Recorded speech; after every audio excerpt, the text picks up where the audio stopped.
Sa hirap ng mundo, kay daling sumuko. Hayaan mo sila, ika'y kakaiba. May puwang na nakalaan sa'yo. Balang araw ay makikita mo na tahanan at pagmamahal na sa'yo talaga. Huwag kang magbabago. Harapin ang Sabihin niyo po sa akin kung sinong nanakit sa inyo. Oliver Malaki. Talaga po bang ayaw niyong sampahan ng reklamo si Oliver? Huwag na. Ayoko na ng gulo. Sabihin mo totoo. Binayaran ka, no? Kapag naging mayor si Lolo, ikaw ang una kong didispatchahin. Kailangang may tumakbo na susuportahan ni Gob. Kailangan lang mapapayag ko tumakbo si Rambo dahil yun ang plano ko. Pagsasabungin ko silang dalawa ni Eduardo. Silang maglolo ang dapat magkaaway. Apo! Laban sa lolo.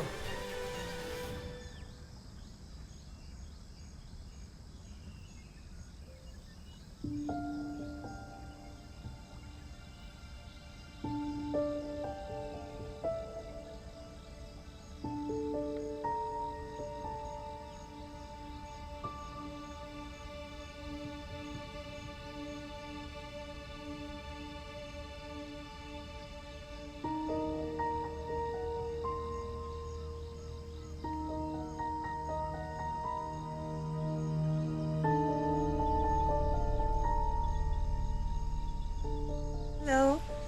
Gob,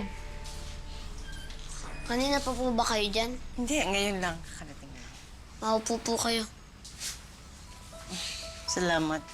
Sorry po na hindi po agad napansin. Nandiyan po pala kayo. Okay lang. Parang malalim mo iniisip mo, ah. Hindi naman po. Rambo, I'm not going to beat around the bush. I'm going to give it to you straight. Desperado ako. Kailangan mong tumakbo bilang mayor ng Corazon. You should be the one running for mayor instead of that criminal Eduardo. He's just running because he wants to cover up the crimes he has committed. Nasa dugo na niya ang pagiging abusado. In fact, kanina pagpunta ko dito, na pag-alaman ko na nagkaroon kayo ng banggaan ni Oliver, yung apo ni Eduardo. Kita ko nga eh. Gawa niya yan, di ba? So, what if si Eduardo ang maging mayor? Sa tingin mo ba, hindi lalong magiging problema yung apo niyang yun? Because right now, if he doesn't show respect towards someone like ikaw, yung public official, how much more if his grandfather becomes mayor? Diba? Magiging sakit ng ulo ng Corazon yung Oliver na yan. Kapag naging mayor si Lolo, maghanda-handa ka. Dahil ikaw ang una kong didispatchahin. Sabihin niyo po sa akin kung sinong nanakit sa inyo. Nananagot na po sila. Oliver Malaki.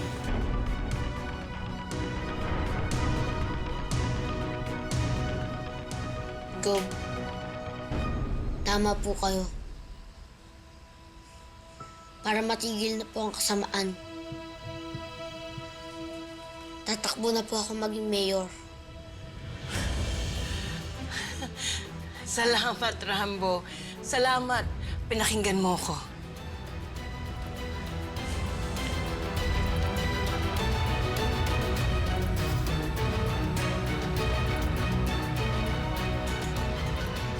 Tama lang ang naging desisyon mo. I'm so proud of you, Rambo. Maraming matutuwa na kababayan natin talaga. Kasi, alam mo, napag-iwanan na rin tong Corazon eh.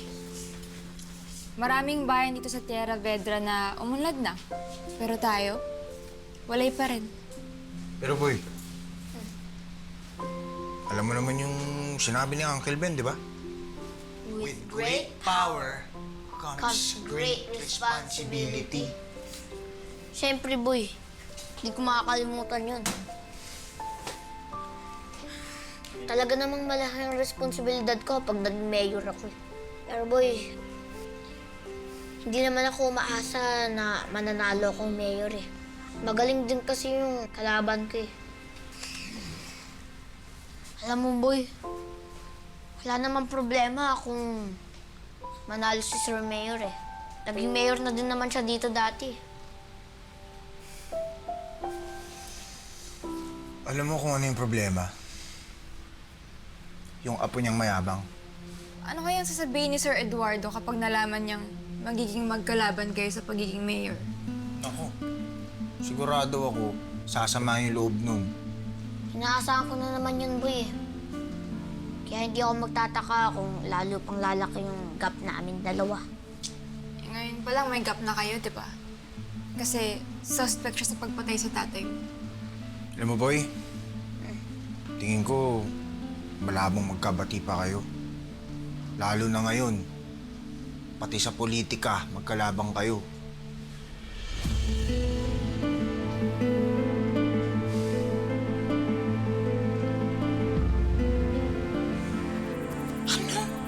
Si Aileen na kay Rambo? Ano na yan? Oo, Nay. Kinumpronta pa nga ako eh. Ayun, kasagutan kami. Baka may alam na siya. Ang gagawin natin? Wala pang alam si Rambo, Nay. Hindi pa nasasabi sa kanya. Paano nga? Paano? Paano kung may magtatanong? Paano kung mag-uusisa? Alam mo, kailangan na natin manghingi ng tulong. Tumawag na tayo kila Rigor. Ba, teka lang. Chill, Nay. Relax ka muna. Yan ka na naman eh. Akong bahala. Alam mo naman, simula nang maging apo ako ni Eduardo, lumawak ang koneksyon ko, no? Marami akong natutunan sa mga nakilala ko. Ano naman yun? Baka mapahamak ka, ha? Ako mapapahamak. Wala ka talagang elib sa akin, no? Nay, hindi ko hahayaan na mabuking tayo. Ito na yun eh. Di ba ito na yung gusto natin? Ayoko nang bumalik sa mabantot na squadron eh. Kung sino man ang haharang dito sa buhay nating ito,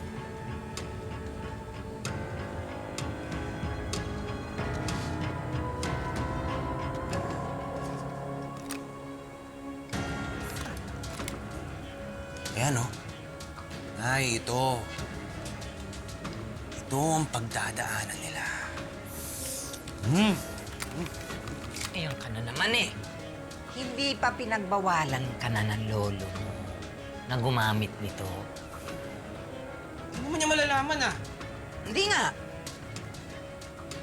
Pero mas maganda na yung nag-iingat na tayo, ha? Lalo na ngayon. Mag-isip tayo ng paraan kung paano natin makokontrol, kung paano natin mapipigilan yung Aileen na yan.